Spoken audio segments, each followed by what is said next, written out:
Hello guys, कैसे हो? I hope कि बहुत अच्छे होंगे। हम रोमन साम्राज्य के बारे में पढ़ रहे थे। एक पार्ट जो पहला पार्ट है उसको अपलोड कर दिया है और उससे आगे सेकंड पार्ट ये हमारा चला हुआ है, रोमन साम्राज्य की धार्मिक, आर्थिक व सामाजिक व्यवस्था। तो प्लीज़ गाइज, अगर वीडियो पसंद आए तो ज़रूर लाइक करना और बताना। अब आज हम पढ़ेंगे रोमन साम्राज्य की धार्मिक, आर्थिक व सामाजिक व्यवस्था कैसी थी। ज़्यादातर क्वेश्चन इन्हीं में से बनेंगे। रोमन साम्राज्य ने क्या किया था, क्या नहीं किया था। तो प्लीज़ गाइज वीडियो ज़रूर लाइक करना। तो चलो गाइज पढ़ते हैं रोमन साम्राज्य की धार्मिक, आर्थिक व सामाजिक व्यवस्था। अब सामाजिक व्यवस्था के बारे में पढ़ते हैं। तो रोम का प्रसिद्ध इतिहासकार हुआ एक टैसिटस के अनुसार रोमन साम्राज्य का सामाजिक ताना बाना सामाजिक ताना बाना 4 भागों में विभाजित था। देखो कौन थे, तो सीनेटर होते थे या सेनेटर भी बोल देते हैं, ये एक अभिजात्य वर्ग होता था।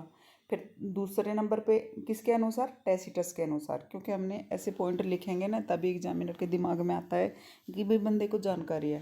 तो इस इतिहासकार का नाम याद जरूर रखना। फिर आ गया इक्वाइटस या नाइट्स या अश्वारोही बोलते हैं, ये भी एक अभिजात्य वर्ग था, सेकंड नंबर पे आता था, सीनेटर से नीचे होता था। अब तीसरे पे आ जाओ, प्लेबस सोडिडा, कमीनकारू बोलते थे।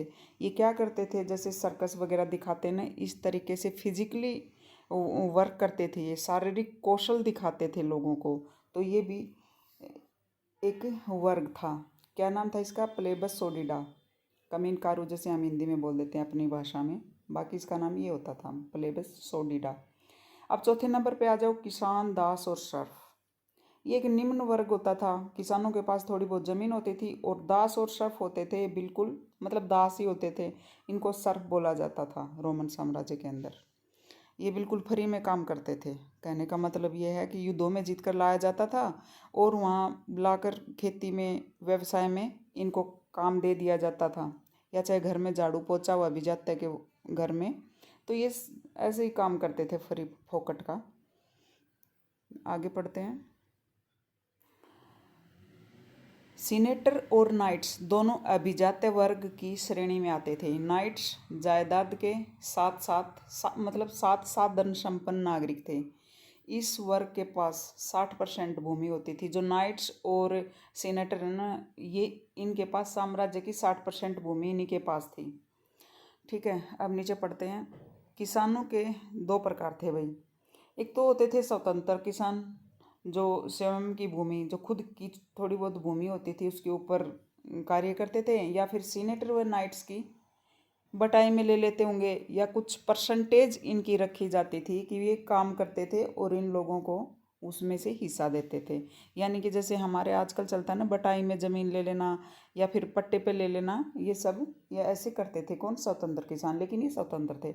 अब दूसरे आ जाओ, सर्फ या दास किसान। ये अब दास है तो दास का तो पता ही है, दास तो दासता ही होती है।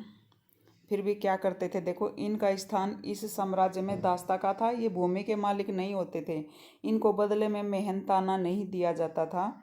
ज़्यादातर सिर्फ युद्ध में जीते जाते थे। युद्ध बंदियों को दास बनाकर काम में लगाया जाता था। फिर इनका प्रजनन भी शुरू हुआ था भाई, इनसे प्रजनन करवाया गया था, यानी कि इनको प्रजनन दिए भाई, दास के बच्चे दास, और फिर उनको काम में लगा लो। ये भी एक अर्थव्यवस्था में जाना जाता था। जो अभिजात्य वर्ग होते थे ना, वो इन दासों को अपनी अर्थव्यवस्था में रखते थे। जैसे आजकल हमारे गांव में होता है पशुपालन, इस टाइप से समझ लो, क्योंकि ज़्यादा पशु हैं, अच्छी भैंस है, अच्छी गाय है, तो वो एक तरह से अर्थव्यवस्था घर की ठीक है। उस हिसाब से ये लोग दास जितने अच्छे हैं, जितने खेतों में काम कर रहे, तो उनकी अर्थव्यवस्था सही थी, तो इन लोगों ने प्रजनन भी करवाए थे। देखो क्या क्या होता है दुनिया में। अब आगे देखो, पूर्ववर्ती रोमन साम्राज्य में मध्यम वर्ग उत्पन्न हुआ। देखो पूर्ववर्ती कौन सा? 3री सदी से पहले, और एक संकट काल आता है बीच में, ठीक है, 3री सदी में। फिर उसके बाद का परवर्ती काल, यानी कि आगे बढ़ती हुई टाइम। पूर्ववर्ती रोमन साम्राज्य में मध्यम वर्ग उत्पन्न हुआ। सेना व प्रशासन कार्य करने वाले अभिजात्य मध्यम वर्गीय कार्य, जैसे व्यापार में व्यापारिक गतिविधियों में संलग्न हो गई। जैसे भाई व्यापार में जो कुछ लोग तो नीचे से उठे, कुछ लोग जैसे अभिजात्य वर्ग था ये व्यवसायी बन गए, व्यापार में अपना काम करने लगे, व्यापारिक बन गए। तो इस तरह से एक मध्यम वर्ग का विकास हुआ, यानी कि मध्यम वर्ग उत्पन्न हो चुका था। और कहीं भी जाओ मध्यम वर्ग तो हर जगह होता है, तो यहाँ पर मध्यम वर्ग आ चुका था ये परवर्ती रोमन साम्राज्य के अंदर। ठीक है, परंतु ये वर्ग सेनेट और नाइट्स के पश्चात स्थान रखता था। देखो भाई, इन्हीं में से ज़्यादातर बने थे या नीचे से अमीर हुए थे, तो वो तीसरे नंबर पर आ गया था मध्यम वर्ग। और प्लेबस सोडिडा से समाज में उच्च स्थान रखता था। भाई प्लेबस सोडिडा तो फिजिकल कार्य करके, कौशल दिखा करके लोगों का मनोरंजन करते थे, तो उससे तो ऊँच होने ही थे। पहले जो मनोरंजन करता था उसको ज़्यादा ऊंच नहीं समझा जाता था। आज की परिस्थिति अलग है। ठीक है, आज की परिस्थितियों के अनुसार तो हीरो बन जाता है, कुछ भी बन जाता है, लेकिन उस समय थोड़ा सा निम्न में ही इन लोगों को समझा जाता था। अब आगे देखो, सामाजिक संगठन व नियम। देखो, किसी भी साम्राज्य को पढ़ो तो उसका सामाजिक संगठन बहुत महत्वपूर्ण रहता है। किसके लिए? क्वेश्चन बनाने के लिए। कैसा शासन था, कैसे शासक थे, कैसा सामाजिक संगठन था, कैसे लोग कार्य करते थे। चलो इसका पोस्टमार्टम करते हैं। सामाजिक संगठन व नियम। विवाह में पुरुष की उम्र, देखो भाई, सबसे पहले विवाह में पुरुष की उम्र, जो ये आदमी होते थे, जेंट्स होते थे, इनके 28, 29, 30, 32 साल के पूरे मलंग करके शादी करते थे।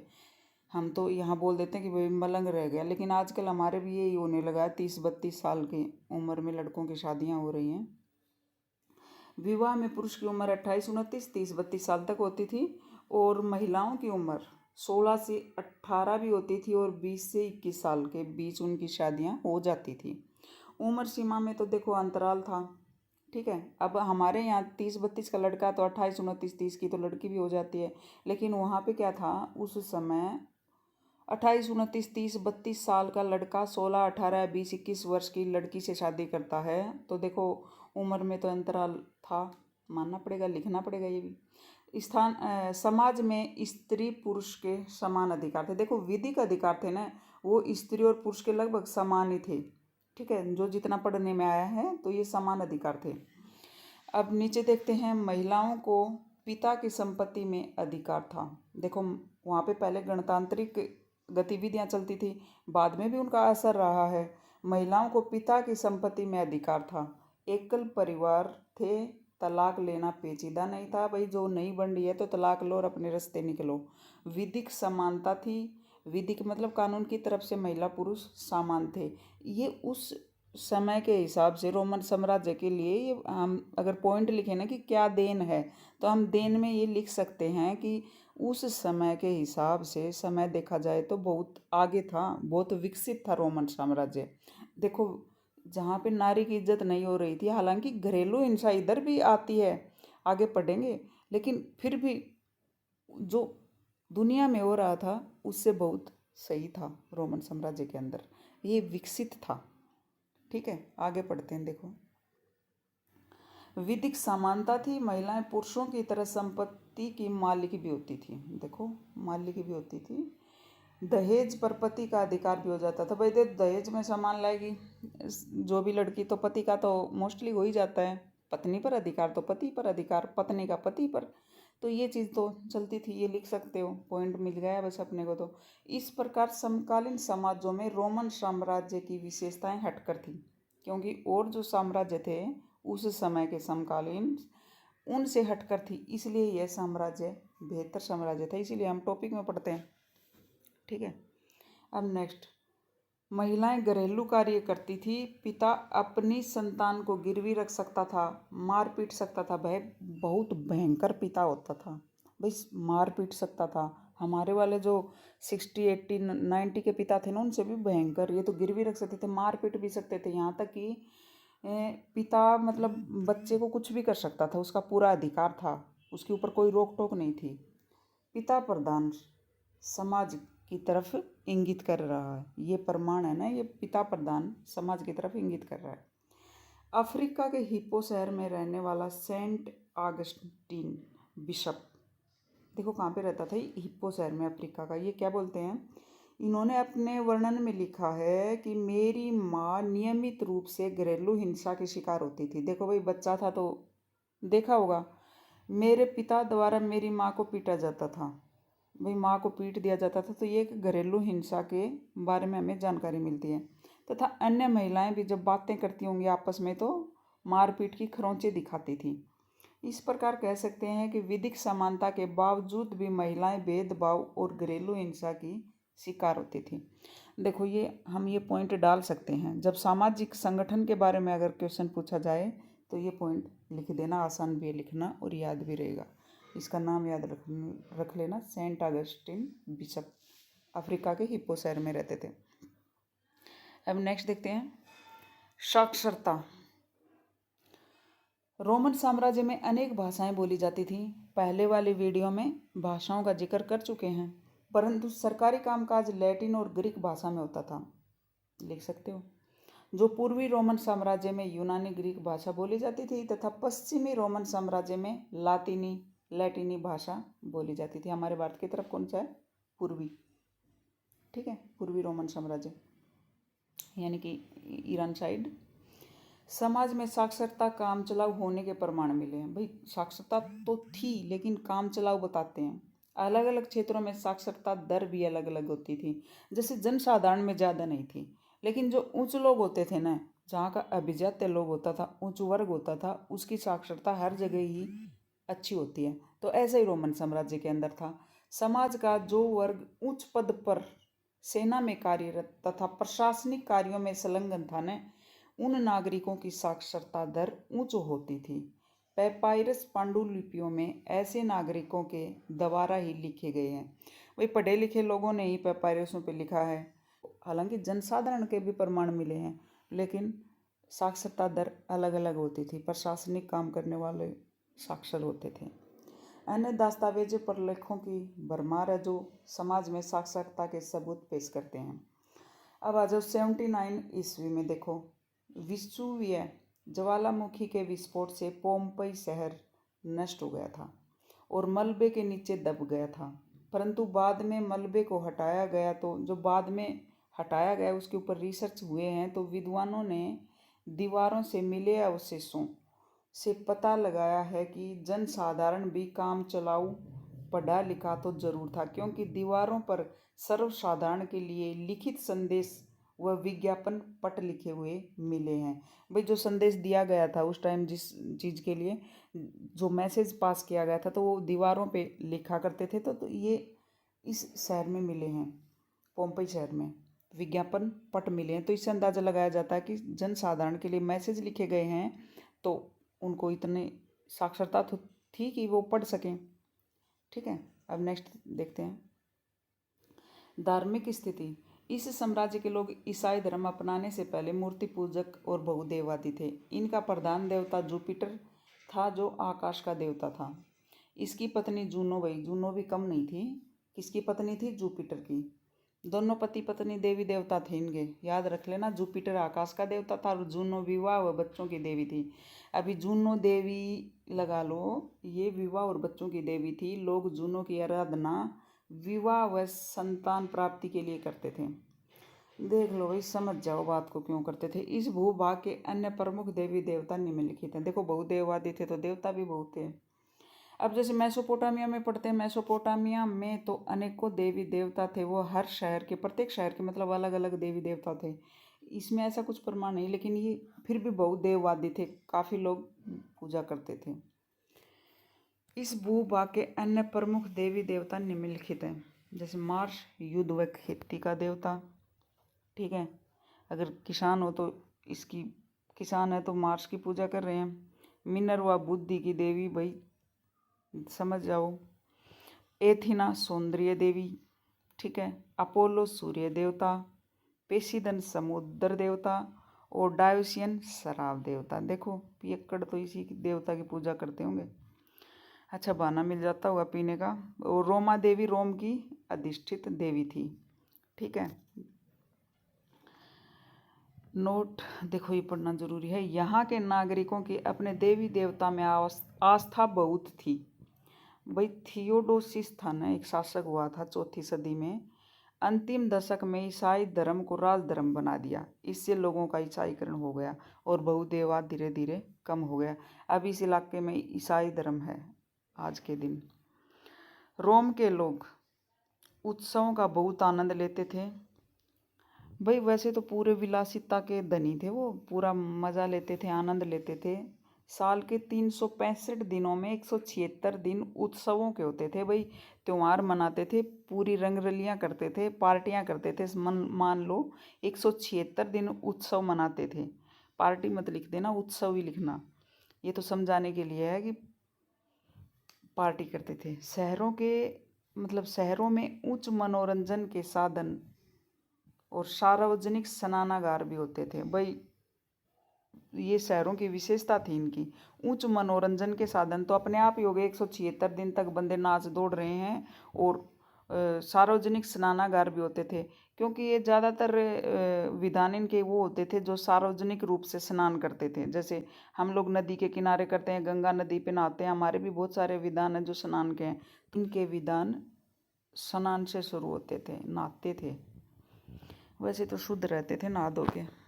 अब नेक्स्ट देखो, पर्वों उत्सवों पर सामूहिक स्नान का विधान था। देखो ये आगे बात वही है, सॉरी।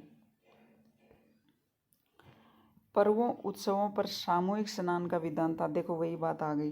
देवी देवताओं के नामों से स्नान व उत्सव मनाते थे। अर्थव्यवस्था पर आ जाओ अब। किसी भी राज्य की समृद्धि उसकी अर्थव्यवस्था पर निर्भर करती है। कृषि, व्यापार, पशुपालन, युद्धों में लूटा धन रोमन साम्राज्य की अर्थव्यवस्था की मुख्य कड़ी हैं। युद्धों में बंदी बनाकर लाए गए व्यक्तियों को दास बनाकर रखा जाता था, जिनको सर्फ कहा जाता, ऊपर पड़ चुके हैं, तथा कृषि कार्य व निमन कार्यों में लगाया जाता था। सारे काम करवाए जाते थे भाई, जो निमन कार्य होते हैं साफ सफाई के, जिनको बोला जाता है, वो काम इन लोगों से करवाया जाता था। कृषि, स्पेन से लेकर अफ्रीका तक विभिन्न प्रकार की फसलें उगाई जाती थी। ज़्यादातर खेती भूमध्य सागर के किनारों पे होती थी। इनमें वैसे होती थी हर जगह, लेकिन ज़्यादातर बताइए, ये मत समझ लेना कि बिल्कुल भूमध्य सागर के किनारों पे ही होती थी, हर जगह होती थी, लेकिन ज़्यादा उपज होती थी। इनमें मुख्य रूप से गेहूँ, जैतून तथा अंगूर की खेती की जाती थी। इटली का जो सिसिली क्षेत्र है, मिस्र का फ्यूम क्षेत्र, अफ्रीका का वाइजैकियम को आधुनिक ट्यूनीशिया का हिस्सा है, इन स्थानों पर गेहूं का उत्पादन होता था। अब गेहूं का उत्पादन कहाँ कहाँ होता था? इटली का तो सिसिली क्षेत्र, और मिस्र का फ्यूम क्षेत्र, और अफ्रीका का वाइजैकियम जो आधुनिक ट्यूनीशिया में है, इन जगह पर गेहूं का उत्पादन खूब होता था। अब नेक्स्ट देखो, स्पेन में रोम में तथा गैलिली प्रांत में, ये प्रांत है भाई, प्रांत में भी जैतून की खेती की जाती थी। इस समय जैतून का तेल निकालकर निर्यात किया जाता था। जैतून का तेल इम्पोर्टेंट था उस समय, निर्यात किया जाता था। ये ड्रेसल 20 एक बर्तन होता था भाई इनका। स्पेन में प्राप्त मिट्टी का बर्तन है, ये भारतीय सुराही के आकार का होता था, जिसमें जैतून का तेल भरा जाता था। इटली में कंपेनिया सबसे अच्छी शराब को उत्पादित किया जाता था। इसको संपेनिया भी बोला जाता है, और कंपेनिया भी, ये इटली में होती थी पैदा। अब आ जाओ तरल पदार्थ, तेल, शराब लाने ले जाने के लिए मिट्टी के कंटेनर, जिनको अम्फोरा बोला जाता था। एक तो देखो ड्रेसल 20 आया था, ये रहा ऊपर। स्पेन में जो प्राप्त मिट्टी के बर्तन मिले हैं ना, उनको बोला जाता था ड्रेसल 20। और जो एक अम्फोरा नाम का भी ऐसी सुराही आकार का होता था, मटके टाइप का, ऊपर से मुंह पतला होता था। इसका प्रयोग भी ऐसी तरल पदार्थ लाने ले जाने में किया जाता था, जैसे शराब जैसी चीज़ें ले जाई जाती थी। इसके अंदर मिट्टी का लेप होता था ताकि भीतर तरल को सोखे न। देखो ये लिखा, मिट्टी का लेप होता था ताकि तरल पदार्थ को ये कंटेनर सोखे न। इसे अंगूर से बनाई शराब को भी निर्यात किया जाता था। ठीक है, अम्फोरा में शराब ले जाई जाती थी, ड्रेसल 20 में ज़्यादातर जैतून का तेल, ऐसे याद रख लेना। अब नेक्स्ट है व्यापार। व्यापारियों को बंदरगाहों पर आय का 10% कर देना होता था, जिनसे राज्य को आय होती थी। राज्य में देखो ये दो अधिकारी हैं, एक तो नाम था एंकुरियोनस और दूसरा था कुरियलेस। एंकुरियोनस और कुरियलेस नामक कर समाहर्ताओं की नियुक्ति की। कुरियलेस आनुवंशिक कर अधिकारी बन गए। भाई ये जो कुरियलेस था ना, जैसे इसका बेटा भी कर अधिकारी बन गया, उसकी संतान भी कर अधिकारी बन गई, उसका पोता भी कर अधिकारी बन गया, तो इस तरह से एक आनुवंशिक बन गया था। इनमें अधिकांश भूमिपति वर्ग से थे। ये राज्य के किसानों से, शिल्पियों और व्यापारियों से लगे मापदंड के आधार पर कर वसूलते थे। ये कर वसूलने लगे थे भाई, किन किन से? शिल्पियों से, व्यापारियों से, और बैंकिंग व्यवस्था भी प्रचलित थी। रोमन साम्राज्य में बैंकिंग व्यवस्था भी प्रचलित थी। अब नेक्स्ट देखते हैं, कॉन्स्टेंटाइन ने सोने के सिक्के चलाने के पश्चात व्यापारिक गतिविधियां मुद्रा संबंधी समस्याओं से मुक्त हो गई। जो समस्या थी ना मुद्रा की, वो कॉन्स्टेंटाइन ने जो सोने के सिक्के चला दिए थे उसके बाद खत्म हो गई थी। लेन देन में सोने के सिक्के चलने लगे। कार्थोज, सिकंदरिया और एंटियोक ये शहरी केंद्र थे जिनमें उत्पादन होता था, व्यापारिक चीज़ें बनती थी, यानी कि ज़रूरत का सामान बनता था। व्यापारिक केंद्र भी थे कार्थोज, सिकंदरिया और एंटियोक। अब नेक्स्ट आ जाओ पशुपालन। अफ्रीका का मरुस्थलीय क्षेत्र, अल्जीरिया तथा स्पेन के पहाड़ी क्षेत्रों में पशुपालन होता था। ये पशुपालक घुमंतु होते थे, ये भाई यायावर जिंदगी जीते थे।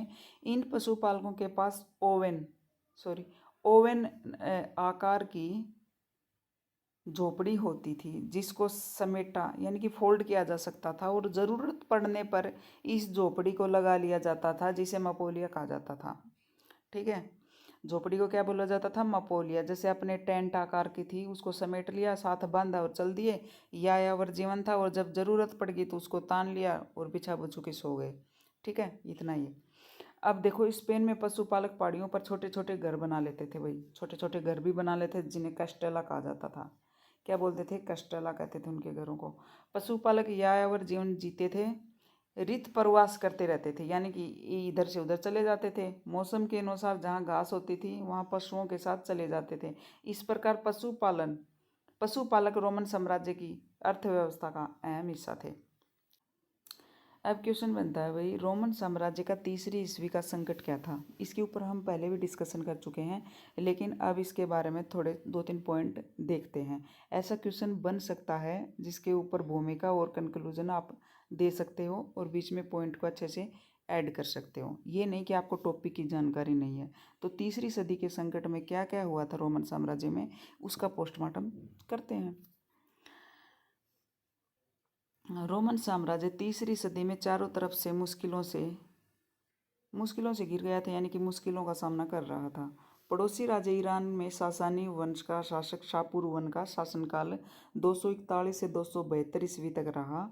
इस शासक ने अपने समय काल में रोमन साम्राज्य के 60,000 सैनिकों को रौंदकर एंटियोक पर अधिकार कर लिया। एंटियोक पूर्वी रोम की राजधानी थी। समझ में आई भाई? जो सासानी वंश कहाँ पे था? ईरान में था। और वहाँ का शासक कौन था? शापूरवन। उसने क्या करा? तीसरी सदी में रोम पर आक्रमण कर दिया और 60,000 सैनिकों को रौंद डाला और एंटियोक पर अधिकार कर लिया। और एंटियोक क्या थी? राजधानी थी, रोमन साम्राज्य की पूर्वी राजधानी थी।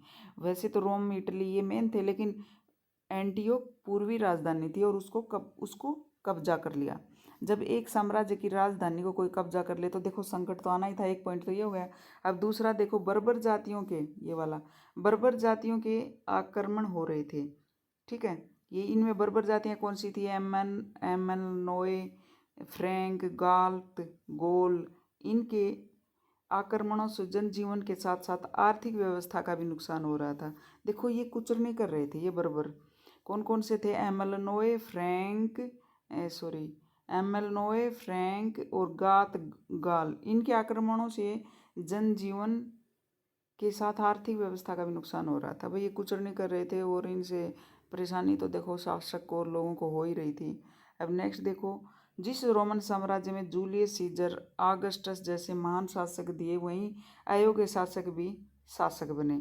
तीसरी सदी में 47 वर्षों में 25 शासक थोड़े थोड़े समय के अंतराल में बदलते रहे, जिससे राज्य को स्थिरता नहीं मिली। देखो भाई, 47 वर्ष में 25 शासक बदल गए, तो अपने आप ही देख लो इस चीज़ में कि कितनी अस्थिरता आई होगी उस रोमन साम्राज्य को। फिर इतना बड़ा साम्राज्य 3 महाद्वीपों में फैला हुआ था। अब नेक्स्ट देखते हैं, रोमोत्तर साम्राज्य। 6ठी सदी में जर्मनी मूल के बर्बर आक्रमणकारियों ने स्पेन, फ्रांस तथा डेन्यूब नदी घाटियों पर अधिकार कर लिया।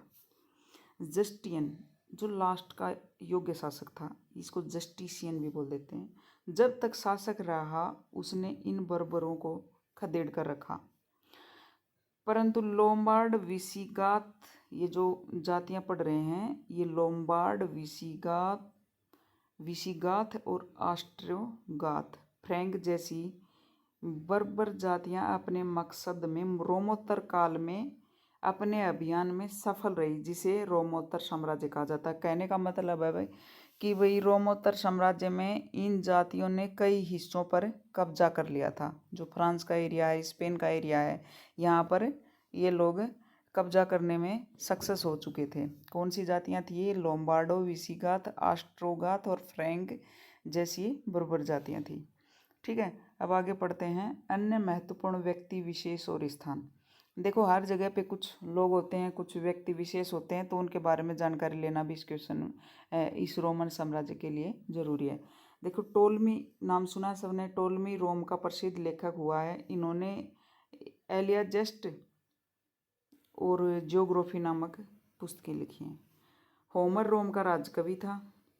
सिकंदरिया में औद्योगिक उत्पादन होता था। ये शहर भी सिकंदरिया लिखा हुआ है। ठीक है, औद्योगिक उत्पादन होता था, यहाँ पर रोल बनाई जाती थी। नगरों में, कारखानों में तथा खानों में खुदाई जल शक्ति से होती थी। भाई नगरों में वहाँ पर एक विशेषता ये भी है कि जल शक्ति से कार्य हो रहा था। ठीक है, रोमन साम्राज्य को विकसित साम्राज्य बनाता है। ये जल शक्ति का जो आविष्कार एक तरह से रोमन साम्राज्य का बताया जा रहा है, और इसी से मतलब अंदाज़ा लगा सकते हैं कि कितना विकास हो चुका था उस समय के हिसाब से। इस प्रकार रोमन साम्राज्य अपने समकालीन साम्राज्यों में सबसे विकसित साम्राज्य था।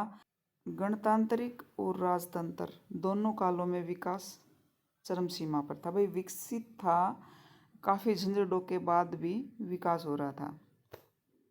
तो गाइज, आई होप कि आपको पसंद आई होगी। प्लीज़ लाइक ज़रूर करना अगर पसंद आए तो। Thank you.